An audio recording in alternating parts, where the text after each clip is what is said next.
to relapse. I don't know. I've tried, but don't know. Iemācīties radīt, un es esmu sev no šī otrā principa atzīmējusi lietot mīlestības spēku. Tas ir tas, kas uz mani rezonē. Un tas ir tas, ko es arī jūs aicinu šo tekstu izlasot, ko jūs paņemat, kas jums konkrētajā brīdī rezonē, ka jūs ierakstat kaut kur, tā lai jūs varat atcerēties, lai tas teksts nepaliek vienkārši tekstā. Un saistībā ar to darīsim mēs nākošo uzdevumu, skatoties, kā lai radītu un veidotu attiecības. Attiecības, mīlestība, un šis ir tas uzdevums. Izvēlies vienu krāsu, kas tev simbolizē tavu mīlestību. Vienkārši aizver tagad acis un padomā. Un nokrāso lapu vienu vai abas divas vai veselu atvērumu. Es izvēlējos, nokrāsošu visu atvērumu. Man ļoti iepatikās tās sarkanā un tās oranžās sirsniņas. Es sākšu krāsot lapu sarkanā krāsā. Atkarībā no tā, kādā situācijā katru vienu no jums esat, atšķirsies nākamais uzdevums. Tas būs saistībā ar to cilvēku, droši vien vīrieti, kuru tu karsti vai nu tagad mīli, vai kādreiz esi mīlējis, vai arī kas tev saistas ar vārdu mīlestību. Un kāpēc saku atšķirsies? Jo tāpēc, ka katrai vienai var atšķirties tā situācija. Varbūt tev tas bija agri, pusauģu gados vai jaunībā, varbūt tu esi joprojām kopā ar cilvēku, varbūt, ka neesi, bet kas ir tas mīlestības karstums, tā tava mīlestības frekvence šeit. Un ielīmēt savu šo bildi. Es apciemēju savus fotoarķīvus un atradu šo te bildi un ielīmēšu. Un atcerieties, ka akrilu krāsas ir arī līme. Viņas nevajag nožāvēt, ja kaut no līmē pusu.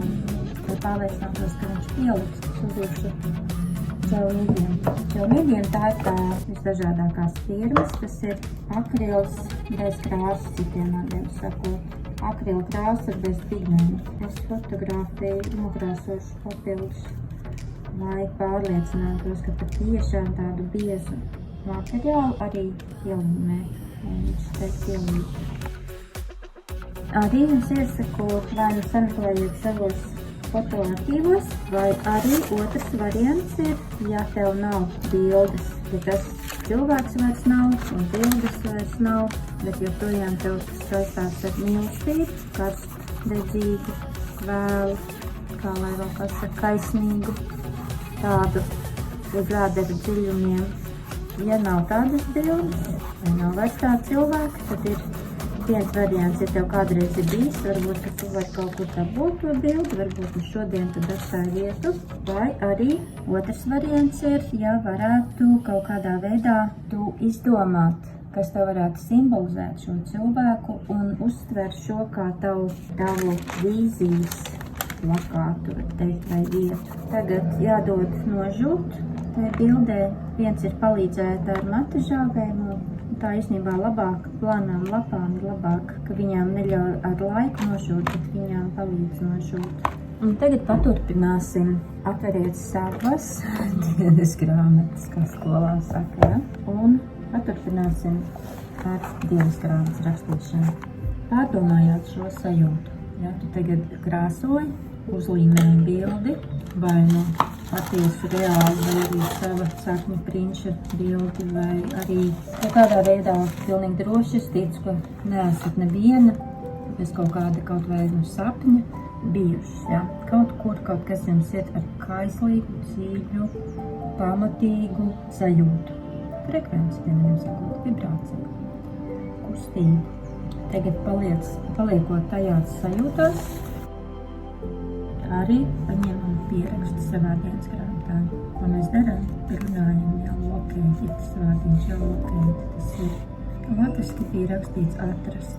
Tas varbūt nav gluži atrast, tas ir, ka tur ir karte, ja, ka tur kaut kādas vietas, kontinenti, un tu tā kā googlē, tu pasaki, te tas ir, un ieliec karociņu, ja, tas ir lokēt.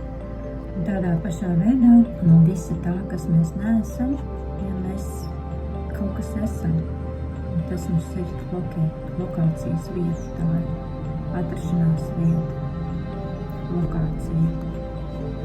Un tās visas lietas, ko mēs tagad darām, tas ir mūsu, atkal uzrakstīšu angliski, natural frequency, dabiskā frekvence, dabiskā frekvence, tas ir saistīts ar to, kas ir daba, kāda ir daba, parasti saka, ja? Daba, īpašība, kā citiem vārdiem saka, ja mums ir divi dabas, ja?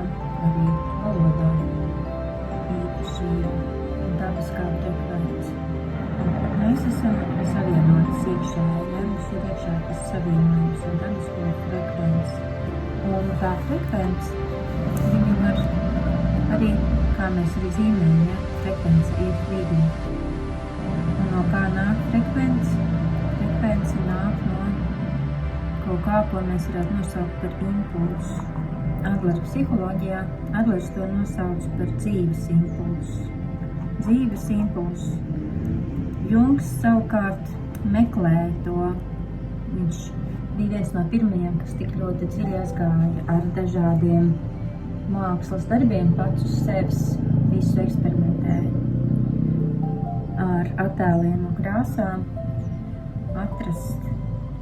Un viņš arī ļoti daudz pierakstīja sapņus, un viņam sapnī atnāca dažādas šīs atziņas, un viena no tām bija par to, ka mēs visi esam vienoti ar to, ko viņš nosauca par tādu, tādu bezapziņu, ka tādā veidā, ja tā radiens arī angliski ir izstaro, ja tā to frekvenci, tas dzīves impulss.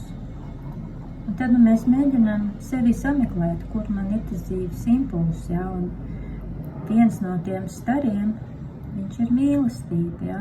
Mīlestība tādā nozīmē, grieķu valodā ir dažādas nozīmes, tur ir filio, tur ir eros, tur ir mīlestības tipi, filio ir draudzība, eros, tā ir šī mīlestība.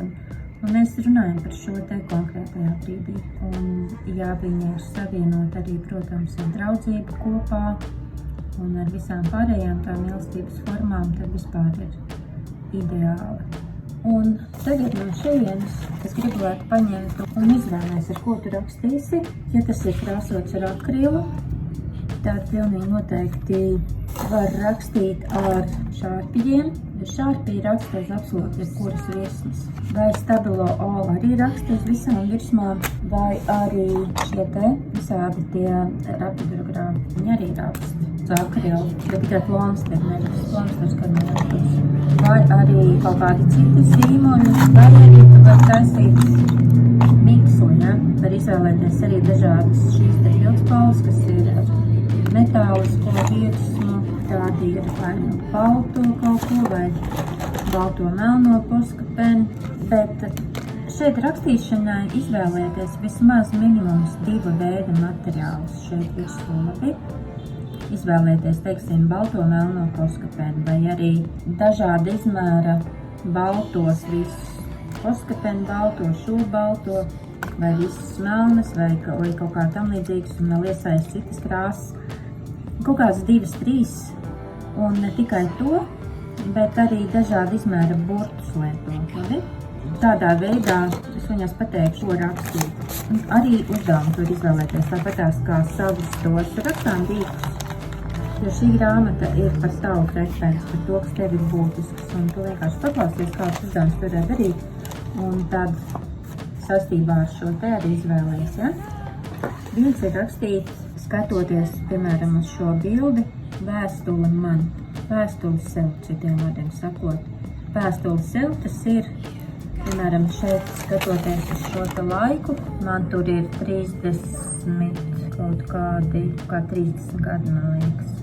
Mēs tur esam Norvēģijā, aizbraukuši ciemos un svinām kādu Valentīnu un kaut ko tādu ciemos ar draugiem. Un skatoties tajā bildē, ko es būtu vēlēsies, lai man kāds ļoti gudrs cilvēks būtu pastāstījis. Ja tev ir šī fotogrāfija tāda no laika attāluma, tad tu raksti vēstuli sev.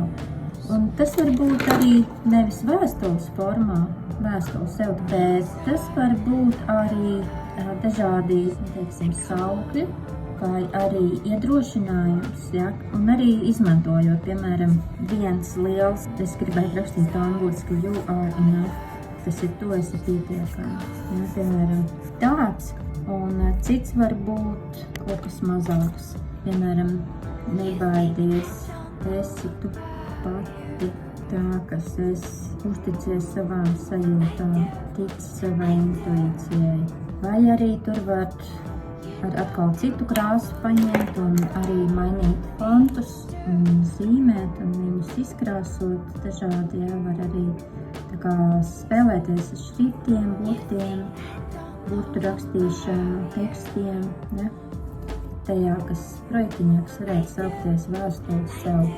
Un kāpēc es to šeit rakstu, piemēram, kas ir manā galvā, ko es domāju tieši, ja, atcerieties, kā ir jebkuru lietu, ko ne tikai šajā projektā, ko mēs darām, bet es jums izstāstīšu vispārībā.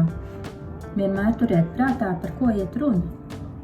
Ja, kad šitis uzdevums, kā viņš iet apakšā zem tā visa lielā, kas sauc savā frekvencē. Jo jebko, ko es daru, ja, viņam ir jānorāda uz to, ja, ar tādu domu, jo es skatos un es domāju, ka tajā laikā, ko es būtu gribējis, lai man kāds pasaka, tajā laikā visu laiku es klausījos visādas tās un lekcijas un seminārus, kurus apmeklēju, un visur bija tas vārdiņš change, mainies, bet neviens man nepateica, kā. Tas ir tāpatās, kā es kādreiz bērnam lasīju pasaku par Viniju pūku, tur bija rakstīts, ka tad, kad Vinijas pūks bija šaurajā bezizejā, tad viņam novēlēja pūce, turies, un tad Vinijas pūks domāja, jā, bet viņi nepateica pie kā, viņi pateica turies, bet viņi nepateica pie kā, un tas tieši tas, kas ar mani bija, ka man teica šo te change, bet tikai nepateica kā, turies, bet nepateica pie kā, un tad ko es šeit vislabāk uzrakstītu būtu, ka nemaini sevi dēļ citiem cilvēkiem. Ne vīra, ne arī tie cilvēki, kas ir gudri un viedi un nezinu kādi tur manās acīs. Es būtu gribējusi, lai man pasaka, kļūsti vairāk tā, kas tu esi, nevis maini to, kas tu esi, jo tu esi pietiekama. Jo tas ir tāda laika izniekošana, mēģinot sevi izmainīt, kļūt par kaut ko citu. Jo tieši tā, kad mēs nospodrinām tieši savu to frekvenci, tad viņi spīd un staro cauri mums, tā kā mēs zīmējām, ja? Notiek šis starojums.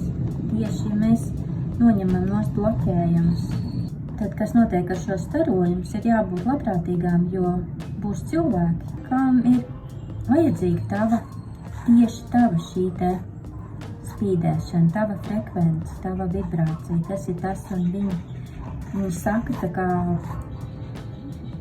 tas, ko es jūtu no tevis, tas ir tas, kas man ļoti, ļoti būtiski man vajadzīgs, lai es varētu dzīvot, jo tas ir ļoti svarīgi.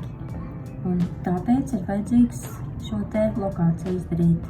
Un tas ir tas, ko es būtu gribējis, vienkārši es nebūtu izniekojis tik daudz laika, noliedzot sevi par visu, ko es nespēju izdarīt, un izdarīju nepareizi, un nelobīju, un kādreiz bija izdarījis nepareizi, un tam līdzīgi. Mēs esam visas vislielākās savas grauzējas un soļi. Tad tas ir tie akmeņi, ko es runāju. Ja mēs noņemam nost, tas ūdens tur nevar plūst, un jā, mums ir jāmainās, bet mums nav jāmainās uz kaut ko, kas mēs neesam, bet mums ir jāmainās uz to, ka mēs kļūstam par to, kas mēs esam. Ja? Jo tikko kā mēs sev ļaujam, tā tu paliec autentiski. Galvenais ir, kad ja tu mēģināsi būt kāda cita, tad kas būs nelaimīgs, tu pati būsi nelaimīga. Tāpēc varbūt tu gribi vēl pierakstīt klāt, piemēram, tādu sāklu kā esi patiesi. Esi patiesi, esi, kas tu esi, akceptē savu frekvenci.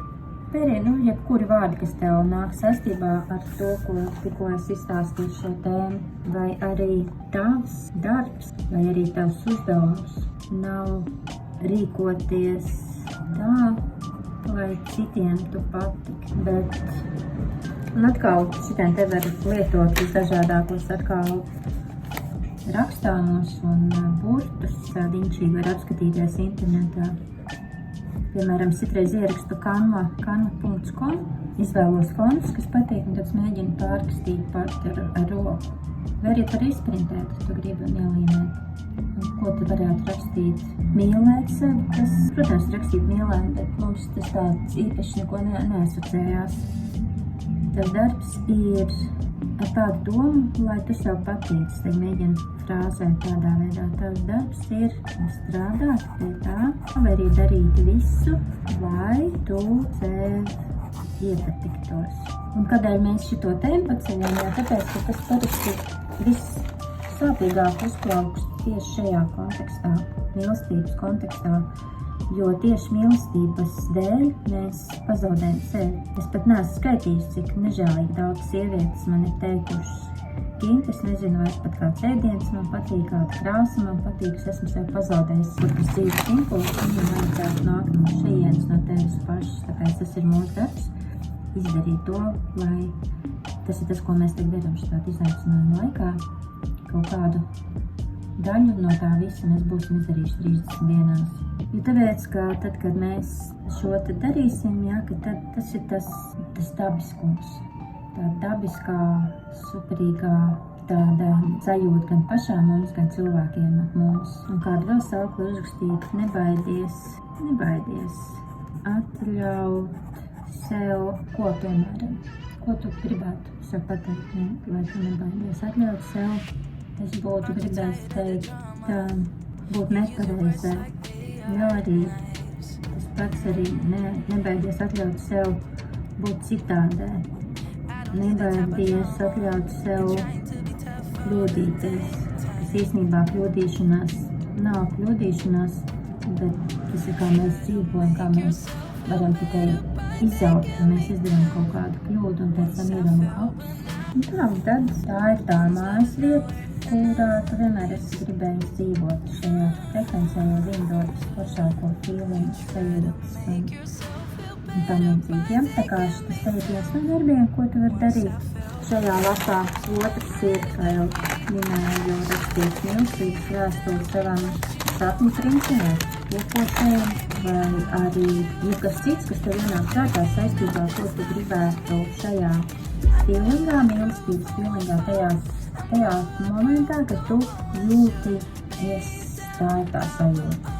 Tajā sajūtā tu vari sev pajautāt, ko es gribētu šeit uzrakstīt. Un tad, izējot no tā punkta, rakst. Un tas var būt arī vienkārši kā pateicība par visu kaut ko. Tas var būt kaut kas, bet ko es gribu pateikt, šeit nerakstu nekādus citātus, dzīvoļus, salmus un tam līdzīgas lietas, jo tas kaut arī izsaka citreiz, kā mēs jūtamies, tomēr tas ir virspusējais. Tas labāk ir, lai šādas lietas darbotos kaut vai muļķīgi. Tev liekas tā teikt vai domāt, bet tu uzraksti. Ja tev vēlāk nepatiks, tu vari uzlīmēt ar kaut ko virsū, pārkrāso pāri. Man ļoti palīdz Gesso. Gesso ir tas, ko es uzkrāsoju, un pēc atkal krāsu uzkrāsoju, un pēc atkal uzrakstu, pārakstu. Bet tas būs nācis no tavas sirds dziļumiem, tajā mirklī tā būs patiesība, un tā nebūs muļķība. Tev par to galīgi jādomā, kurš to redzēs, jo neviens to neredzēs. Redzēs tikai tik daudz, cik tu parādīs. Es aicinu lietot dažādus materiālus, dažādas krāsas, un šim lapā nelietot nekādus citātus. Mīlestība ir lēnprātīga un mīlestība ir tāda. To mēs varam darīt vēlāk. Šitien te ir tā vieta, kur neliekam nekādus citātus, vai arī, tā kā mēs iepriekš likām šo te kaut kādu tādu lietu vai vārdu vai kaut kas tam līdzīgs. Tur mēs citas dienas ar to esam nodarbojušās. Es tagad rakstīšu un uzlikšu uz pātrinājumu, kā es to daru.